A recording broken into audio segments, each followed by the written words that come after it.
Hi.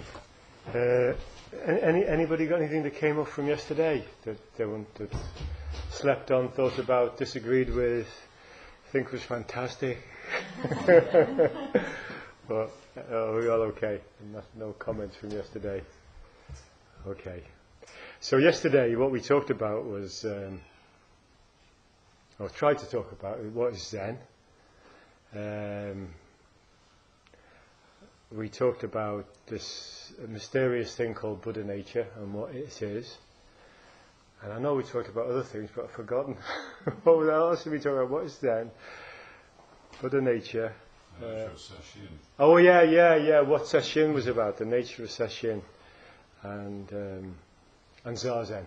That's right. We talked about Zazen, nature of Sesshin. Okay. So today I thought I'd do something a bit more traditional and do a koan. And I've chosen. Yesterday was more about felt more personal, and this is a bit more impersonal because it's. Although I hope that when I talk about it, the only use any of these koans are really is if they have some relevance to your own life.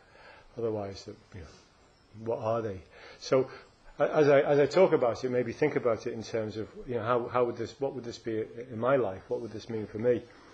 And it's a koan that I've done before for people who that we've practiced together with for quite a while. So, which is think neither good nor evil. The koan is called Think Neither Good Nor Evil, and it's from the Mumonkan, which is a collection of 50 koans.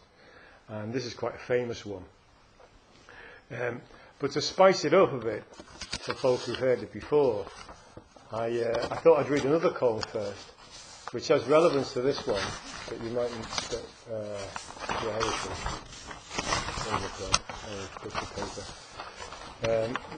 And this one's called. So I'm going to read this out first, and I'm not going to say anything about it, and then I'll come back to it and see if you can see the relevance of this first koan to the more familiar second one. And this one's called Nangaku's Polishing a Tile. It's unusual to do two koans at once, by the way, but we will. So this one's called Nangaku's Polishing a Tile. And this is the way it goes. In the 8th century, there was a monk called Basso who lived in a hermitage named Dembo-in, the Temple of Dharma Transmission. Wonderful name. Basso was about 30 years old and practiced Zazen every day with real commitment. Nangaku, a Zen master, heard of Basso and paid him a visit. Nangaku asked, "Virtuous, worthy one, what do you aim at in doing Zazen?" Basso said, "I am aiming at becoming a Buddha." Nangaku picked up a tile and started to polish it against the rock. Basso said, "What are you doing, master?" Nangaku said, "I am polishing a tile to make it into a mirror." Basso said, "How can you make a tile into a mirror?" And Nangaku replies, "How can you become a Buddha by sitting Zazen? If you do sitting Buddha, you kill the Buddha." That's a strange thing, isn't it? How can you become a Buddha by sitting Zazen? If you do sitting Buddha, you kill the Buddha. Well, that's rather puzzling contradiction, given that we're all sitting here. Okay, so that's that one. We'll come back to it. And I'll talk about the koan that I wanted to talk about this morning, and see if you can get the connection. Okay, this is a famous koan, and it's about the 6th patriarch, who is probably considered the founder of the Zen tradition, as we know it, Not the real founder, but as we know it. So Master Enno, the 6th patriarch, is famous for laying the foundations. This is the backdrop. I've written the backdrop to the story. Is famous for laying the foundations of the new Buddhism in China. He once, in the marketplace, this is when he was a young man, heard a passage from the Diamond Sutra. He heard somebody chanting this in the marketplace. "No mind, no abode, and here works the mind. No mind, no abode, and here works the mind." The man chanting it told him he received it from Master Guning, the 5th patriarch. Eno went to the monastery there. He was 24, illiterate, poor, and shabbily dressed. It was a long and arduous journey. He finally met the Master Gunin at Mount Obai. So this is a young man. He's 24 years old. He's poor. He's looking after his mum. He's in the marketplace, a couple of thousand miles, a long, long way away from this monastery. Hears this chant. It really hits him right between the eyes, and he decides the only thing he can do is go to this master and ask him what it's all about. So he turns up at the gate after a long journey, and Gunin, who's the fifth patriarch, the master of the temple, says to him, "Where do you come from?" And Eno says, "From Hui-Neng, master." From Hui-Neng. Hui-Neng was the town, village he lived in, I guess. No significance, but he says Hui-Neng. It could have been from Liverpool or Bury St Edmunds or Felixstowe, whatever. Yeah. So Gunin says, "What are you seeking for?" And Eno says, "I want to become a Buddha." Gunin said, "You monkeys of Hui-Neng do not have the Buddha nature. How can you expect to become a Buddha?" Eno said, this is the young man, "There is a distinction of south and north for man. How can there be such a distinction for Buddha nature?" Well, a wonderful reply, and Gunin recognized it, but he didn't acknowledge him, he didn't say anything. He sent him off to work as a rice cleaner, which was the lowest position in the kitchen. And for 8 months he worked as a rice cleaner. And this is where the story starts. So it's 8 months down the line, he's been cleaning rice. And incidentally, as I'm reading this, I always remember, and I know Tony will remember, and Barry will remember for sure, that when Gunin says to him, "You monkeys from Rain and do not have Buddha nature," this was what Genpo used to say about the English. The only people he met that didn't have Buddha nature were the English. And I'm really reminded of, because I've not, we used to travel all the way down to a place called Hengrave Hall for retreats. And Genpo was always completely fascinated by the fact that there were 2 separate taps, one with hot and one was cold. He couldn't understand why we didn't have mixers. It was just like a complete puzzle to him. And we're here now, and I don't even notice, in the sinks there's hot and cold, no mixers. So it's a kind of memory for me. Okay, anyway, so here we are. He's, and I'll tell you what happens then. So he's been 8 months in the monastery, and he's the rice cleaner, and he's illiterate. And so we're now going to start the koan. This is the koan. Oh no, I'll tell you, I'll save the koan, so I'll tell you the backdrop to the story.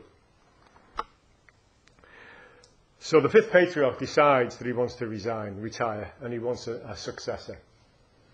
And he sets up a competition, a poem competition, to decide who has the most clarity, the most understanding, and from that he'll choose the successor. Well, there's a head monk there, and the head monk is the favourite for the job. And you have to remember, this is a very, for these people, they've given their whole lives to the Dharma. They've probably been hard-working monks for decades.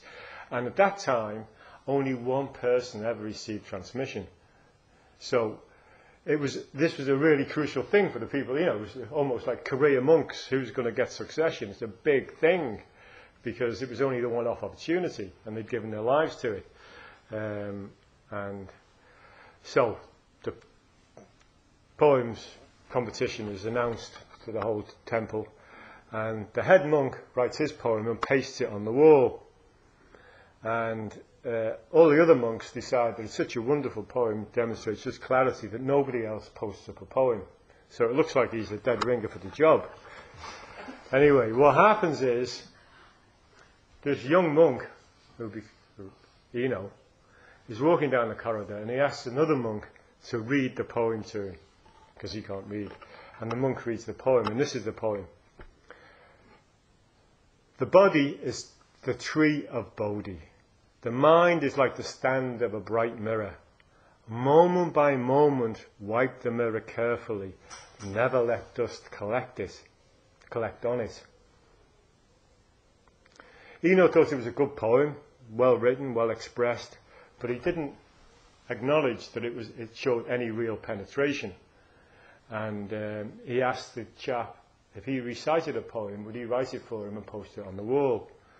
So the monk that was with him heard the poem, wrote it on the wall and posted it up. And this is Eno's poem. And remember, he's 25 years old maybe by now, he's a rice cleaner. So his poem is this: Bodhi is not originally a tree, nor has the bright mirror a stand. Originally there is nothing, so where can any dust collect? Okay. Pardon? I'll read them both again, eh? Okay. The body, so this is the head monk. The body is the tree of Bodhi. The mind is like the stand of a bright mirror. Moment by moment, wipe the mirror carefully. Never let dust collect on it. The young monk wrote, Bodhi is not originally a tree, nor has the bright mirror a stand. Originally there is nothing, so where can any dust collect? So can anybody see, before we move on, the connection between these two verses and Nangaku's tile? I bet you've even forgotten Nangaku's tile now, haven't you?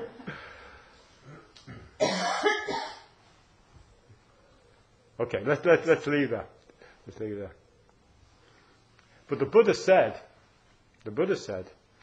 when after his night of enlightenment, he said, "How wonderful! Everything as it is enlightened. How wonderful! Everything as it is enlightened." So does anybody see the difference in nuance between the head monk's poem and the young monk's poem? Anybody want to say anything about that? What they see as the difference? The head monk was speaking dualistically. Yeah. Can you say a bit more? No. Okay, that's fine. I kind of feel it. Yeah. Okay, that's good. You put your finger on the button of it. But what was his name? Eno. Yeah.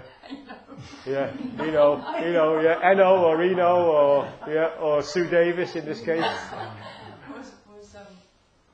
was speaking pretty in words, yeah. No separation. Yeah. Anyone else want to amplify on that?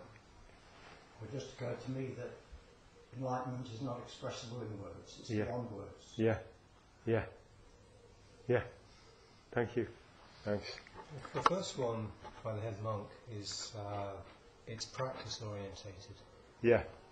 It's not letting dust alight. Yeah.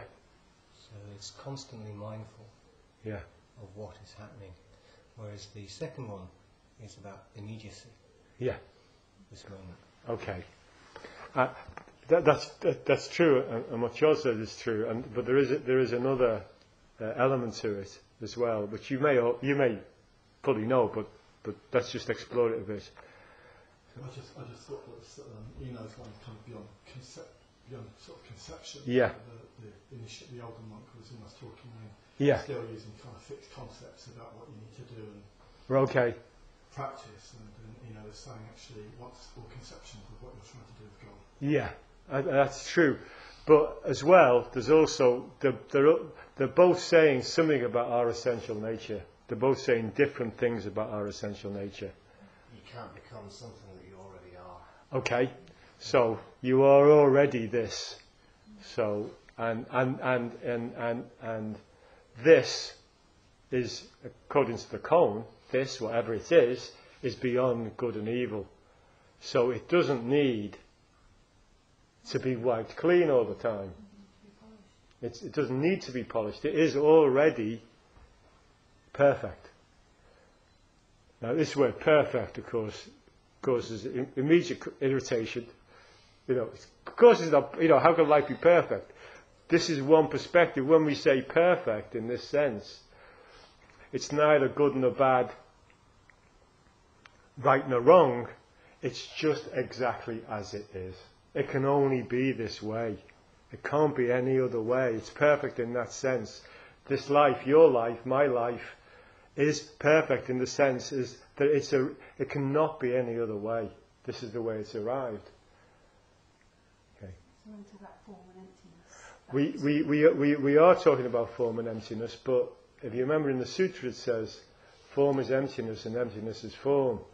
So we have to kind of, as we said yesterday, in order to have a discussion, as Charles has pointed out, we can't really have a discussion, but we arbitrarily choose dualistically in order for us to talk with one another to speak dualistically. So we do say form and emptiness, but in fact there's only this. I've heard that there are meditation practices that still the mind as distinct from those that want more to pierce and see clearly. Yeah. And could the monk who was trying to polish the tile a lot, and he was a hermit, he lived on his own, and probably could meditate long hours, but without a sangha, could he be concentrating too much on stilling his mind, rather than responding with others in his community? I guess he could have been ish, but what Nangaku was pointing out to him, as Gav said, when Gaku picks up a tile and tries to turn it into a mirror, which is an impossibility, Obai can't train to become a Buddha because he is intrinsically one anyway. He can't become something that he already is. Is it not developing the understanding that you are what you are? Yeah. Well, it is, yeah. I mean, that's why we practice. I mean, we can understand these things intellectually, but can we embody them? Can we really be them? Because we all still feel, most of us anyway, still feel a kind of separation and a gap in our lives. We don't feel that we are. So we do have to practice. So let's give the head monk some credit.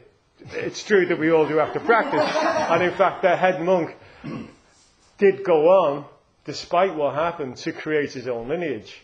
The lineage finally died out, but he did go on to create his own lineage. So it's horses for courses. Sometimes some teachers speak only from the absolute. Some teachers speak from the relative and the absolute, and some other teachers speak mainly from the relative. So if you're in the Theravadan tradition, you speak mainly from the relative.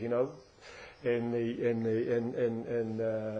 Vajrayana, you speak mainly from the absolute. We're in the Mahayana tradition, and we speak from both. It suits. Some approaches suit some people. Emma. To go back to the tile.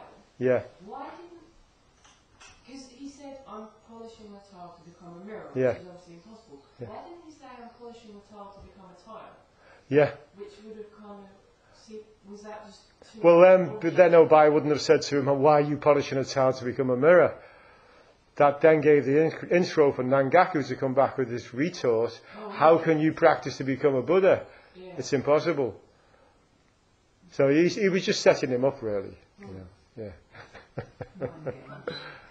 Pardon? Okay. So let's go on to the koan, because we haven't even hit the koan yet. So what happens when we come to the koan is that the fifth patriarch, who's looking for a new successor, wanders down the corridor, sees the two poems, and immediately sees that the young monk has more clarity. So he calls him into his room, he gives him his robes, gives him his bowl, gives him all the symbolic paraphernalia like this, and says, "You better bugger off now, because if you don't, you're going to be in trouble with all the monks. You better clear off fast." And then when I first heard this koan, I was really flummoxed. I thought all these Zen monks were supposed to be, not jealous, not competitive, that that if they recognised this person had more clarity, they would welcome him. I've trained in Zen centres for 30 years now, and no, it's not like that at all, There is competition, there is ambition, there is all those things that arise, as they do in ordinary life. So, this is where the koan starts. So, later becomes the sixth patriarch. Midnight, leaves the monastery and heads down the road, clutching his robes, his bowl, and his stick. So he's on the run. So this is the koan. The sixth patriarch was once pursued by the monk Mio as far as the Mount Dayu. The patriarch, seeing Mio coming, laid the robe and bowl on a rock and said, "This robe represents the faith. How can it be competed for by force? I will allow you to take it away." Mio tried to lift it up, but it was as immovable as a mountain. Terrified and trembling with awe, he said, "I came for the Dharma, not the robe. I beg you, lay brother, please reveal it to me." The patriarch said, "At the very moment you were chasing after me, without thinking of good or evil, what was the primal face of monk Mio? In that instant, Mio suddenly attained deep realization, and his whole body was covered with sweat. In tears he bowed and said, 'Besides the secret words and secret meanings you've just revealed to me, is there anything else deeper?' The patriarch said, 'What I have now preached to you is no secret at all. If you reflect on your own true face, the secret will be found within yourself.' Mio said, 'Though I have been obai with the other monks, I have never realized what my true self is. Now, thanks to your instruction, I know it is like a man who drinks water, and for himself whether it is cold or warm," which is what Charles was talking about. "Now, thanks to your instruction, I know it is like a man who drinks water and knows for himself whether it is cold or warm. Now you, lay brother, are my master." The patriarch said, "If you are so awakened, both you and I have Obai as our teacher. Live up to your attainment with care. Live up to your attainment with care." Okay, so there's several points in this, so let's set the scene. The young monk's left the monastery. He's on the run. He's being chased by Mio. Mio was an ex-samurai general who was resigned from the army and his training. So he's a fit man. He's in his 40s, and he's said to be. This is what traditionally he's said to be an honest and simple man. But he's been chasing for 2 days.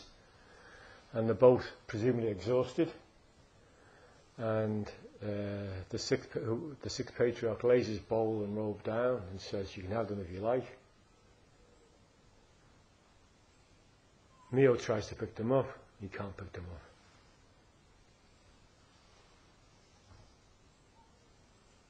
Okay, that's the scene. So let's go back to the temple. What was the emotion, do you think, that drove Mio to chase him? Jealousy, yeah. And I'm sure all of us, unless we're really lucky, have experienced jealousy. And jealousy is, I think, probably one of the worst, the most powerful emotions.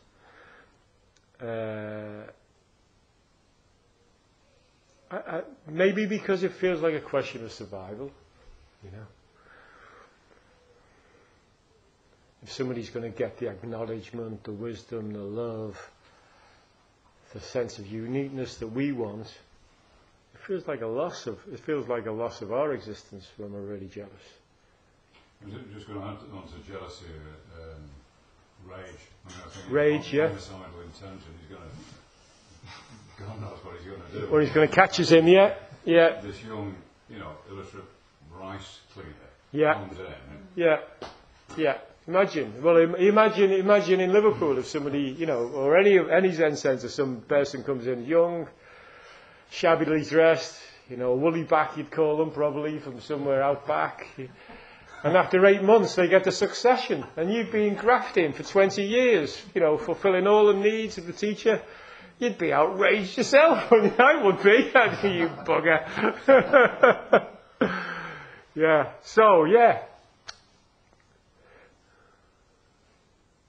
And it's interesting because Kempo used to say, his name comes up, I think, because we're here. If we really go deep into jealousy, what we uncover is our own fear of a loss of self, a loss of who we are, a loss of our identity. And I think probably all of us can relate to that. And the sense of the fear of loss of self is probably the biggest fear we have. And we talked about it yesterday, about looking down the black hole of the loss of self, that void.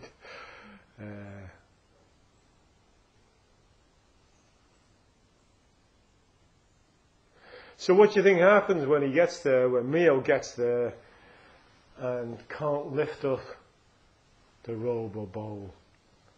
I mean, it's given a mythical quality here. It says they're as heavy as a mountain, they're like lead. But, why couldn't he lift it up?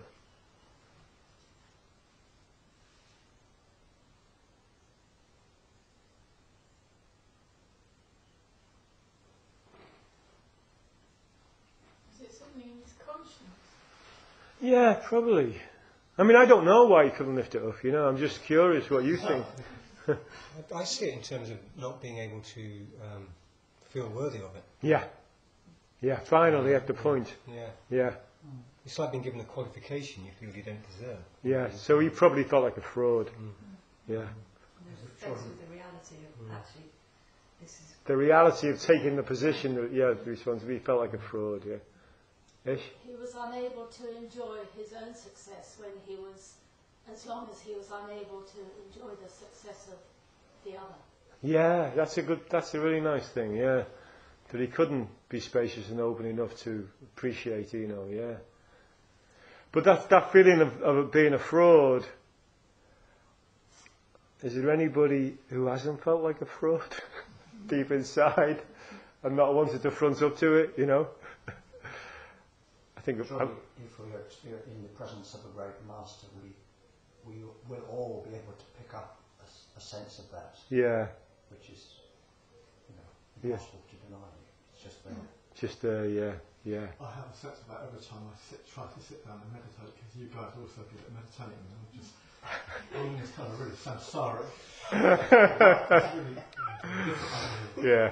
Yeah. So probably he filled with rage, and he finally achieved what he thought he was going to achieve, and then he realizes full on that no, I'm not. This is not real. This is not real. I'm a fraud.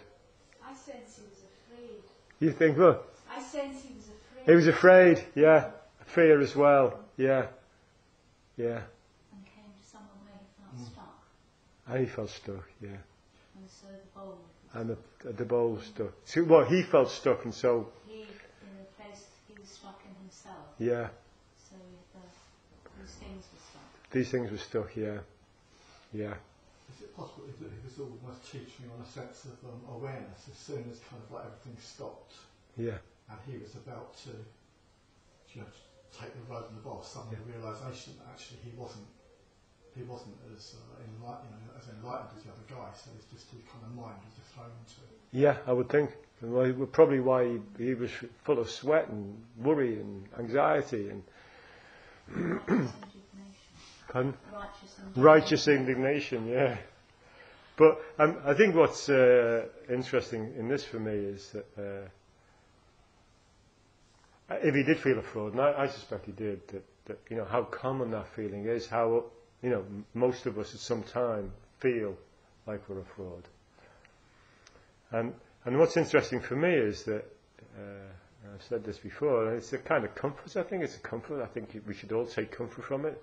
That if everybody feels a fraud, what does that mean? We're all frauds. None of us are. This is part of the human condition, and in that sense, if everybody's a fraud, then nobody's a fraud. If everybody's unique, nobody's unique. It's this strange paradox. Yeah. Can I just ask Sensei? I mean, in that moment. Yeah. So yeah. Sorry, I'm just going to grab it. Yeah. In which, what comes up for me, in which he almost like throws a mirror at him. Yeah. In that moment, doesn't he? Yeah. To say, look at true nature, where you're at. Yeah. And then that, he sees both the thing he was chasing, but he sees himself with clarity. Yeah. Great. Yeah. Really good. Yeah. So let's see what he actually says. So Mio says to him, he says, I mean, he's an open and honest man, and in the midst of all his emotional turmoil, he couldn't lift it up.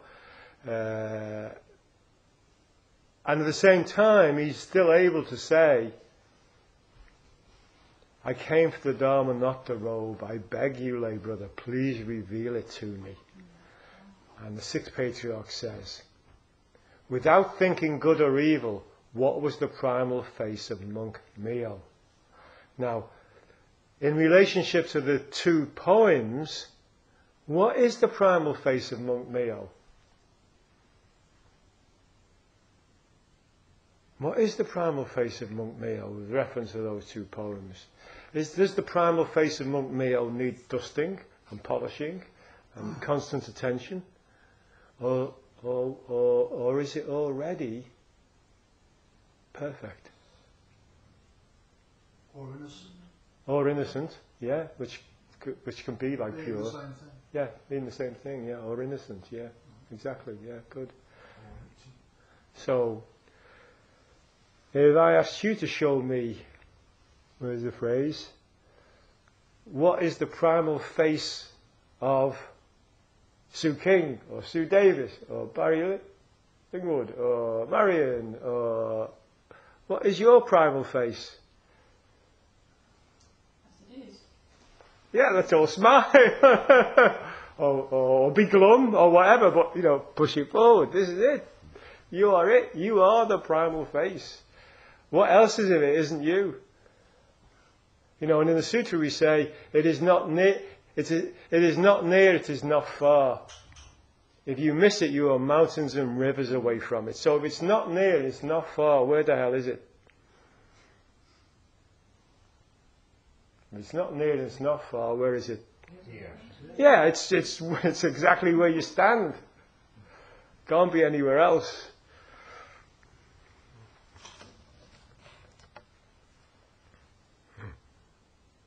So this is a perfect time. The sixth patriarch he's wise above his years.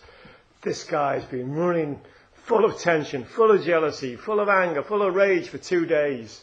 Finally arrives at a point where he thinks he's going to get what he wants. He's absolutely ready to be cracked. and the sixth patriarch sees that and says to him, show me your primal face. However, and this is where it says in the quote, and he says, Mio suddenly attained deep realization and his whole body was covered in sweat. In tears he bowed and said, listen to this, he says, besides the secret words and the secret meaning you've just revealed to me, is there anything else deeper yet?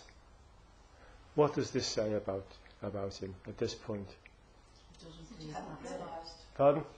No, I don't think he's there yet. He's still thinking there's something else. There's still something missing here.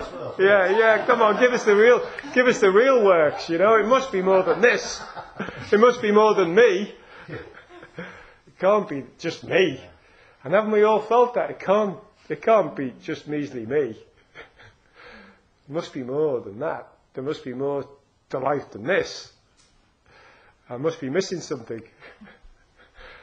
I must go out and find a teacher. I must go out to Kathmandu or Japan or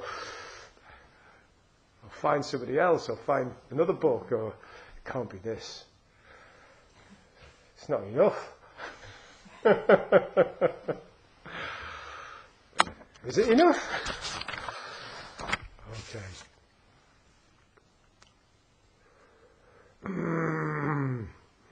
Sensei, it's very hard when you're having a glimpse to know whether it's a glimpse or whether it's it. Yeah. Well, until you've had it, you don't know that all you don't know. Just glimpses. Yeah, that's right. And even if it is a deep realization, is it really the final one? Not the final it. It's not the final it, yeah. And then even if you do get the final it, you think, what next? What do I do now? So that, that's why when I originally talked in this, at the very beginning about the different traditions, the Theravada, what tradition are we in? Mahayana, Vajrayana, Zen. We're in Zen. So where we kind of differ and where the Bodhisattva ideal comes in. The Mahayana tradition arose a few hundred years after the original Buddha's awakening. What defines this tradition is having, and assuming we have, and even if we haven't, when we've had an opening, when we've sat on the top of the mountain looking down and thinking everything's perfect, everything's fine as is, that's to be hurried past. Because what's happening down there in the marketplace is lots of people are suffering, things are, at that point we need to come back off the mountain, and in the 10 offsetting pictures, that's when he comes back down to the marketplace. So we don't stay in this place. This is just a place of passing, not a place to get stuck. For most of us aren't going to have that problem. We're not going to be on the top of the mountain thinking everything's perfect, because we're not going to have like a mega breakthrough. But we can have smaller understandings, smaller realizations, smaller experiences of the ego not being so clinging, and we can bring that spaciousness and understanding and tolerance to bear. We don't all have to be spiritual athletes who can do the spiritual equivalence of 100 meters in 10 seconds. We don't all have to be that. In that sense, the monk is right. There is something else. It's just not another spiritual truth. It's the whole go wash your bowl and exactly. Go clean up. There's always something else. Go work on your own stuff. Yeah. So what Emma's talking about is there's another famous poem where a master says to what's the Zen monk says? What's the phrase? He says, "Have you had?" A monk comes to him to ask him for teaching, and the master says, "Have you had breakfast?" And the monk says, "Yes." And the master says, "Well, go and wash your bowls." Have you been enlightened? If you have, fine. Get on with your life, cleaning breakfast bowls. Okay, so can we now...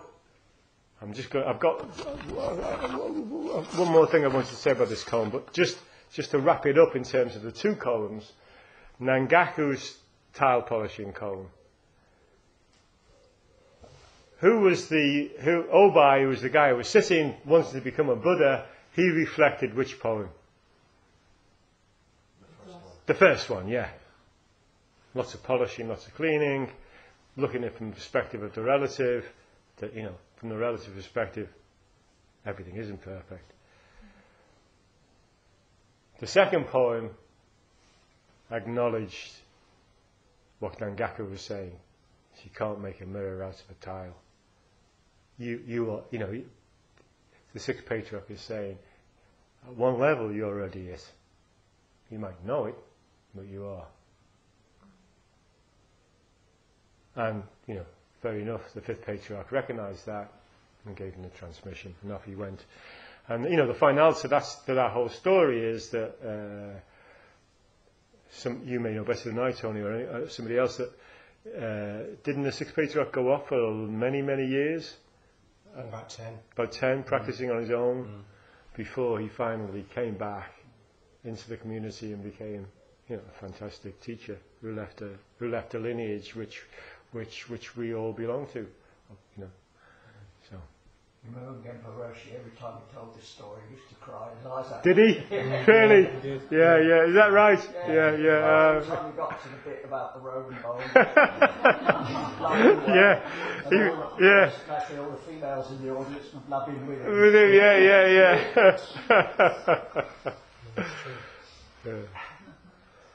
So let me just clarify this a bit in an easier way, about what this think neither good nor evil is about. Dogen says, famously, flowers fall even though we love them, and weeds grow even though we dislike them.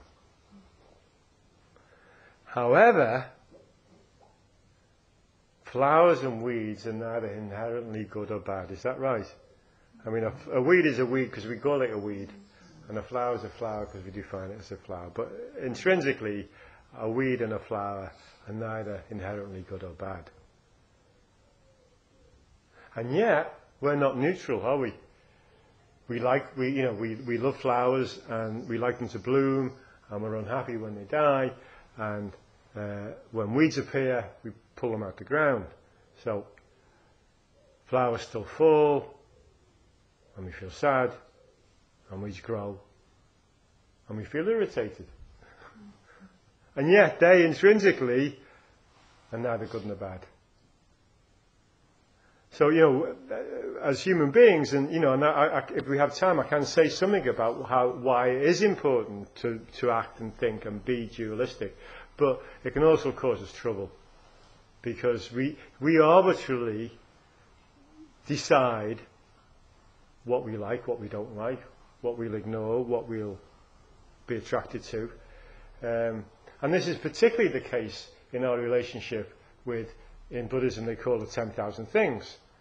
So we don't like a fly flying around us. We might be irritated by the peacock, or we might like the peacock, or we might like it to be warm, or we might think it's too warm. And our lives are formed by all the ideas and concepts we have about what's good and bad. Inherently, how we categorize things and how we live as a result of categorizing things finally decide who we are.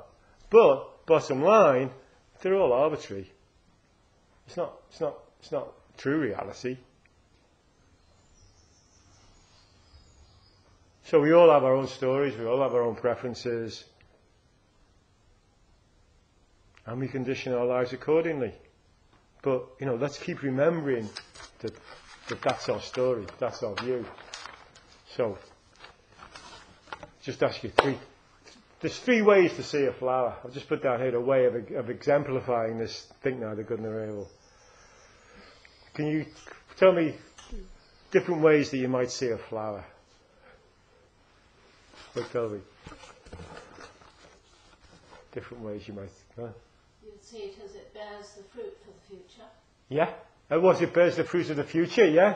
That's a good one, yeah. It could be valuable like an orchid. It will... Valuable like an orchid. Oh, it could be valuable. I've not thought of that one, like an orchid, yeah. You might be able to make tea out of it. You could make tea out of it, yeah. Yeah. Someone once said to me, I wonder if plants would put us into vases on display. Yeah, exactly, yeah. Yeah. They probably, they wouldn't, but what fun that would be. What sort of vase would you like, Trevor?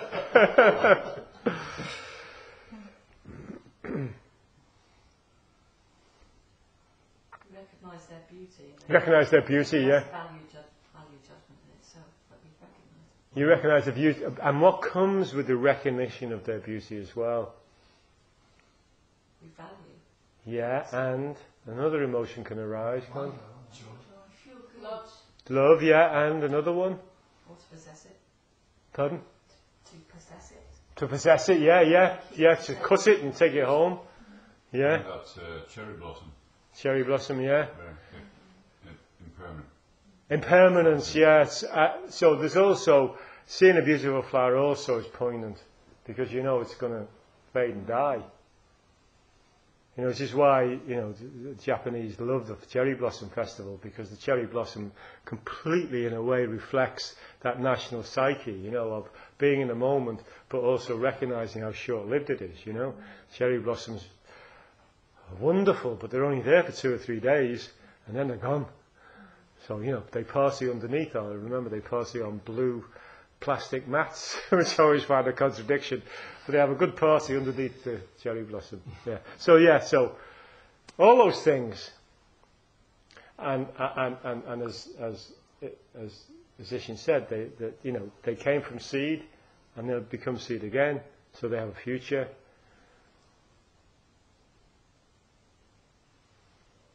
But they pass, they fade.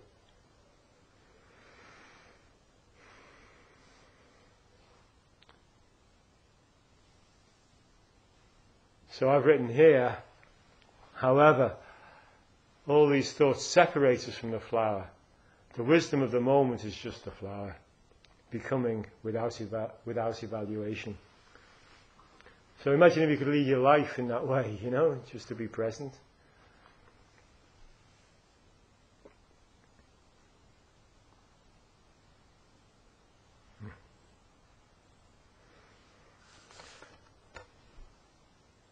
Written. Finally, this is what I've written. This is for me. This is my own thought for me. Imagine if you were a river flowing from the mountaintop to the sea. Imagine if it had an ego. How would it feel about all the rocks and waterfalls? It doesn't, it just flows and wears them out.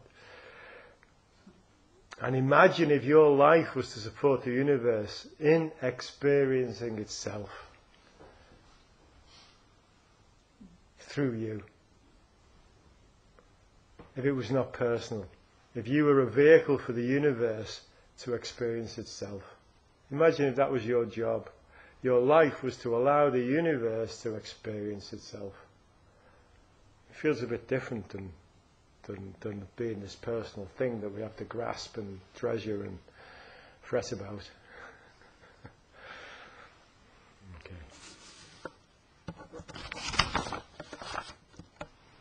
I'm done.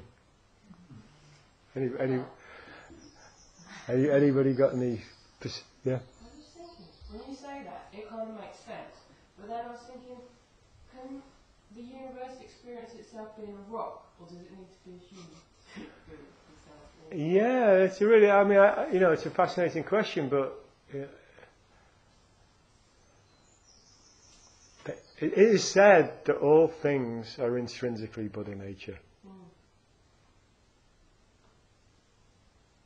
But it's a really interesting thought to think about, and about what is there anything outside of Buddha nature?